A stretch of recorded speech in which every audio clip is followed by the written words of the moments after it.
La Crosse finds itself in the national spotlight again as ABC News Nightline comes to town to find out what we're saying about the impeachment vote in Congress. That story and more next on News 19.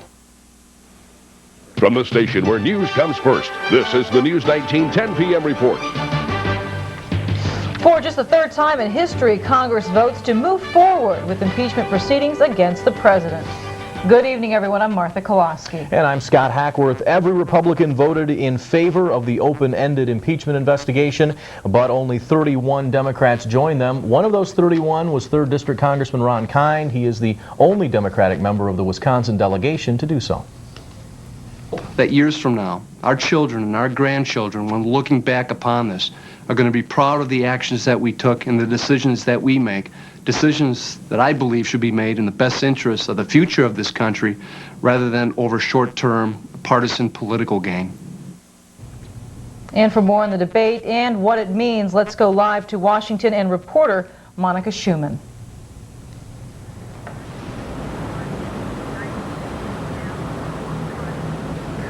It's formally known as House Resolution 581, and with its passage today, it goes on the books as the Republican-led vote to open the process to unseat President Clinton.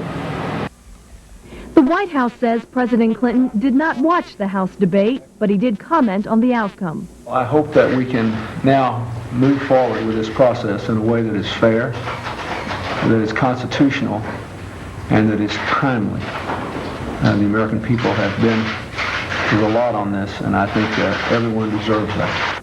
Congressional Democrats tried their best to keep the impeachment probe from lingering on any longer than the end of the year, but lost out to Republicans and 31 of their Democratic colleagues who wanted an open-ended, unlimited probe of President Clinton. If the Republicans spend 2 years dragging this investigation out, when will they deal with education?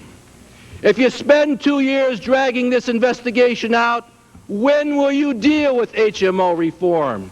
To leave him sitting there is to undermine the very judicial system we have. It is to convey the message that perjury is okay. His actions were not inappropriate.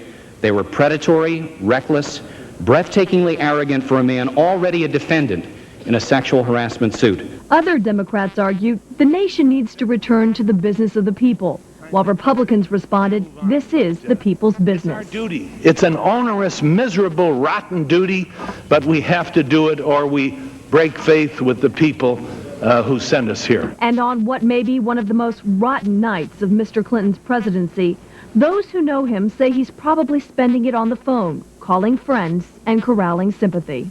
Personally, I am fine. I have surrendered this. This is beyond my control. I have to work on what I can do.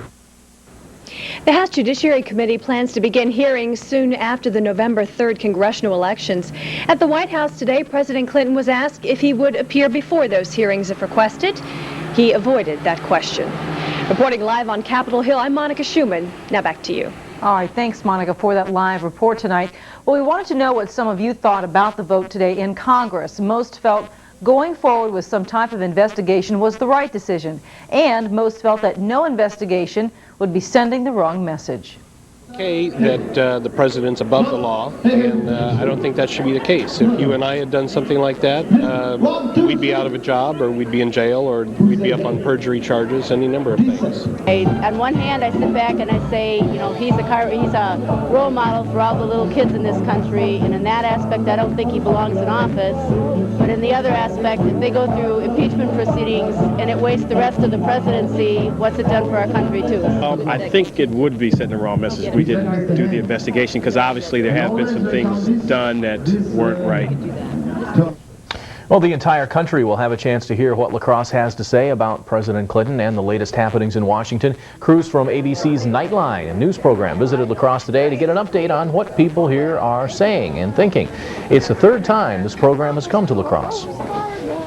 But now for the subsequent visits, I think we're really interested in seeing a progression of thought. How are people feeling? How do they feel in January? How do they feel in August? How are they feeling now, the day of the vote? And you can see the La Crosse segment of Nightline here on TV 19 at 11:05. Now on some other news tonight, some local home daycare providers that depend on federal funds to keep their daycares operating smoothly are running into a number of roadblocks. We continue our News 19 investigation tonight with more bad news for those who depend on getting those checks in the mail. News 19's Mayan Kapanki joins us live with more. Mayan? Scott and Martha, the Department of Public Instruction's #1 priority has been to get meal reimbursement checks out to the private daycare providers.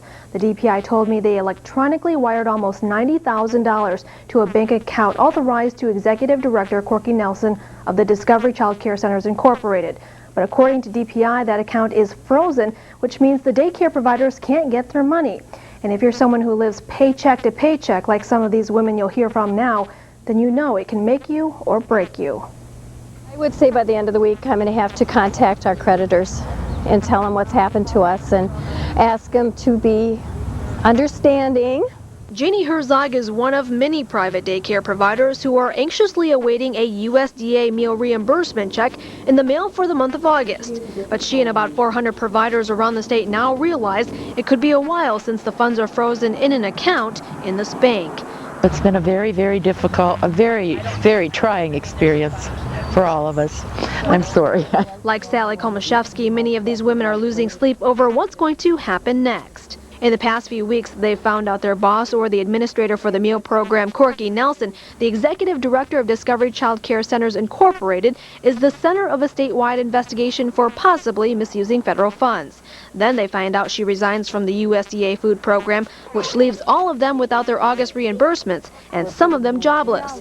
And if that's not enough, reimbursement checks from June and July sent to them by Nelson bounce. This is my first time. I've been real happy with Discovery till now. This puts the providers in the same boat with some of Nelson's employees who still haven't gotten paid for a month and a half weeks of work. One woman says there's only one way to describe what they're all going through.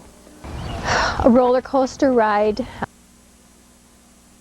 The DPI says they're contacting the USDA in Washington to check to see if it's actually legal for Park Bank of La Crosse to freeze those federal reimbursement dollars. And Park Bank has also hired an attorney to deal with that matter. And when we contacted that attorney, all he could tell us is that he received the bank files for the review, and he has about 200 pages of financial documents to look over. We're not sure how much information we'll be able to get from that attorney since he is dealing with an individual's private bank records. Scott and Martha. All right, thank you very much, Mayan Kapanki, for that live report tonight. Well, shifting gears now, Martha spent the evening down at the Torchlight Parade. And I can honestly say I got enough fresh air for all of us. Did you? It was great. That was really, if I had to ask for certain weather for the Torchlight Parade, this would be it. I remember that I was in one a couple of years ago, and it was just miserable. It was raining. I couldn't believe that they still did it. Last year, it was terrible because we were getting eaten alive by mosquitoes because it was still so warm. It was a big switch from last year, that's for sure. It's almost never perfect, but I think tonight may be close. This year it was really nice. It really was. Well, let's go ahead and check in with meteorologist Dan Breeden. He has a look at La Crosse's first forecast. Dan? Well, it dropped, the temperature did this evening very, very quickly. We saw an 8-degree temperature drop between 6 and 7. That put it very close to the 50-degree mark, as we indicated. And right now we're down to 48 degrees here in La Crosse. 48 up in Eau Claire, 51 in Minneapolis, 51 in St. Cloud, and 48 degrees in Mason City. Now the forecast for the remainder of tonight, clear and chilly. The winds are down, and the temperature will drop to near 37. That does bring some frost to the area as well, much like last night. Scott and Martha? All right, thanks, Dan. Well, as we said earlier, it was a great night to wrap up this year's Oktoberfest. Thousands of people crowded onto the north side of La Crosse for the annual Torchlight Parade, including those folks from News 19. There's plenty of lights, candy, and, of course, music to go around.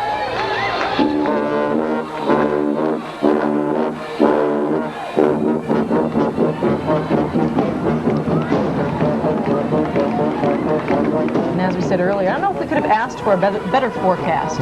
Lots of people bundled up, but it was nice out there.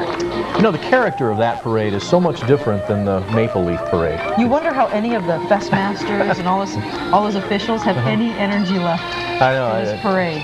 Yeah, it's an amazing week, and I'm sure they're glad to have done it, but they're probably looking forward to being finished. In fact, one man we did talk to said there's Oktoberfest, and then there's the rest of the year. All right. So. Well, still to come tonight, just how serious is that year 2000 computer virus we're hearing so much about? It may be more serious than we think. And later, also coming up, you'll meet the world champion Yo-Yo King. He's living proof that practice makes perfect. Stay with us. You're watching Scott Hackworth and Martha Kolosky on the News 19 10 p.m. reports.